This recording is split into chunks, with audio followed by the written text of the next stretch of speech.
Welcome to the additional podcast called Divorce Tips, where I answer some of the most asked questions regarding before, during, and after divorce.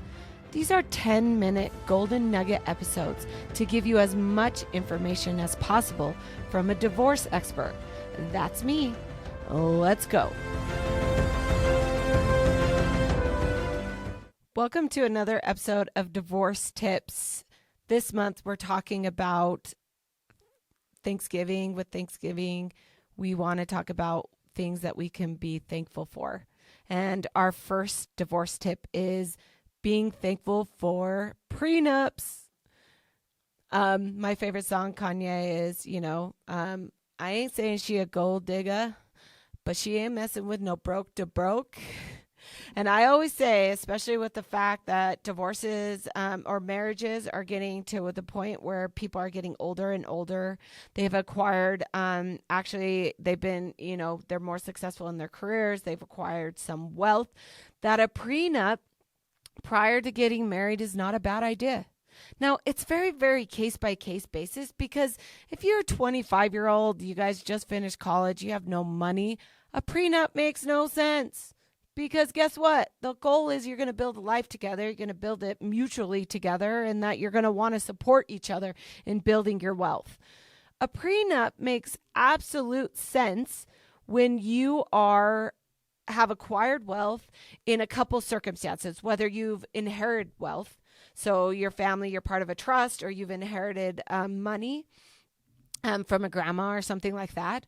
Or you have acquired wealth yourself through either building a business, or you've been able to be very, very successful in your career, and therefore you have, multiple different assets.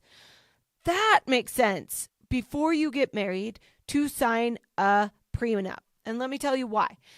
Prenups protect those assets in case a divorce happens in the future. And I know, we all get married with the belief and the hope that it's going to last forever. The saying is, till death do us part. I mean, you literally say that in every marriage ceremony. And therefore, you're there and you're, in the moment, and you're like, this is going to be the one, this is going to happen. The reality is 50% of all marriages are eventually going to end in divorce. And that is a statistic that if you are literally red or black, meaning you're rouletting on, red or black, you should do whatever you can to protect your assets or your wealth prior to the marriage, just in case. The best part about a prenup, they don't mean a thing unless you actually trigger the event of the prenup. So they don't mean a thing if you're not going to get divorced. They don't mean a thing if, you're going to stay married happily and build wealth together. They don't mean a thing. Prenups are contracts that do not actually become a valid contract until the actual event happens, which would be a divorce in this case. So, you can have a prenup sitting right there and it doesn't mean anything. It doesn't mean your estate planning can't look completely different. So you guys create, your joint wealth plan, and you have your estate planning done. And that has to deal with if that person, your spouse dies. So the best thing to do if you have this wealth is to talk to an attorney and get a good prenup. Now, I want to talk to you about the fact that you can go online and you can find prenups. You have to know a couple things about prenups. First of all, they are state specific, and they have to actually be upheld to whatever your state requirement is. For instance, some states require 2 signatures, including a witness. Some states are fine with just the parties stipulating. Some states require that both parties have to speak to an attorney to validate a prenup. So there's so many different rules that you have to make sure that wherever the state that you're getting married in, that the prenup is effectuated to those state rules. Because if you can't or you don't, there's a good chance that that prenup can be invalidated at the triggering event, i.e. a divorce. So you want to make sure that you're doing it right. And then the other problem with online prenups is the fact that they're going to have a lot of language that you don't understand. And you need to be very, very specific about the language that you put in your prenup to make sure that, again, it's upheld and it's validated if a divorce happens. You want to make sure the language is done correctly.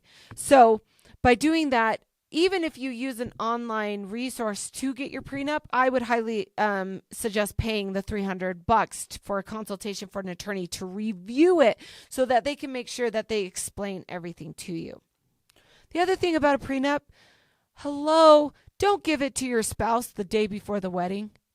I tell you what, that's the first and quickest way to invalidate a prenup if that person didn't have the opportunity to review it, talk to an attorney, and figure out exactly what they are signing. So if you're showing up the day of your wedding and you're saying, you better sign this or I'm not marrying you, as she's looking out or he's looking out at the 1,000 of his family friends sitting down there getting ready to marry, don't do that. Because I tell you what, as an attorney, I'd be the first one to go to court and try to invalidate that prenup because of what you did. So just don't do that. It needs to be done in advance. It needs to be methodical. And it needs to be with the chance of both parties being able to review it with an attorney if possible. The second thing is it should be to protect your assets prior to the marriage. It also can protect the growth of those assets after the marriage. Where prenups get a little bit weary, and people try to do this all the time, is, well, what about all my wealth that I create in a marriage? Yeah, you can do that. In Utah, you can do that. However, our laws specifically state that if you put somebody as a public charge through your prenup, that they can invalidate it. So if you make it so one-sided that you create $100 million worth of wealth and your spouse has been staying home, has no education, has not worked, and you think you're going to walk away with that prenup intact and not the fact that your spouse is going to be taken care of somehow, you're probably going to be mistaken, and you're going to spend a lot of money on attorney fees trying to uphold. So you need to remember that this is about fairness, not about screwing the other party. And if you're writing a prenup to screw the other party because you're anticipating that a divorce is probably going to happen, oh my holy everything heaven, don't get married. Because that's unfortunate, and that clearly is going into a marriage with the wrong intentions, and that poor person that you're putting in that position, that's not fair to them. So look at that. However, I have seen and know that there are several people that are so thankful for the fact that they drew up prenups to protect their premarital, their postmarital growth in that premarital property, because it protects that wealth and it protects that person from coming into the marriage. And I guess they're getting a benefit of, that wealth that you've already built through the marriage. Prenups can be a good thing. They are a good thing. And as you get older and you accrue your wealth, I highly recommend it. But do it right. Do it with the good intentions. Make sure both parties has the opportunity to review. And you guys are going to do it. And then the goal is you never, ever, ever have to deal with that prenup, because guess what? You're married. You're happily married. And that's where you want to stay. Thank you for listening to this episode. If you enjoyed, please subscribe, follow, and share. I'd love to hear your questions and feedback.